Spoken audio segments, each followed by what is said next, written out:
kwa namna gani kama wachezaji wamejiandaa kuelekea mchezo wa kesho dhidi ya Coastal Union? Mshahidi, karibu kuzungumza na wanahabari. Shukrani sana. Maandalizi yetu yanaendelea kwa vizuri kwa sababu michezo ipo karibu. Kwa hiyo maandalizi walimu wanaangalia kutokana na michezo jinsi ilivyo na tunafanya vizuri. Sawa, maswali kwa mchezaji. Mshahidi, nini mnaongea na wakiwa kempo kwa mazoezini?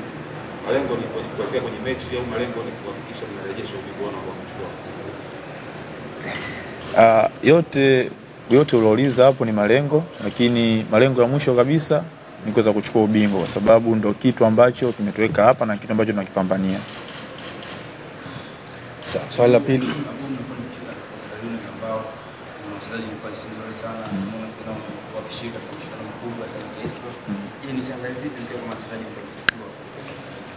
Na kwanza tunaheshimu Coastal Union, wana wachezaji wazuri, wazoefu na ni timu nzuri ambayo inafanya vizuri hasa unapokutana na timu kubwa. Kwa hiyo tuendelee kuheshimu na tahadhari ipo kubwa. Tutaenda kucheza kwa heshima, kuhakikisha tunaenda kuwakabili na kuchukua pointi 3 inshallah.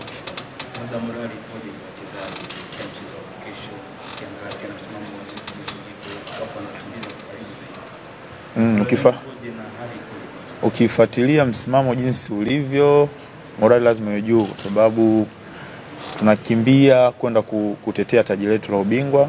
Kwa morali ipo juu na tunapambana kwa kila mechi, sio dhidi ya Coastal, ni kila mechi ambayo itakuja mbele yetu ni mechi ngumu.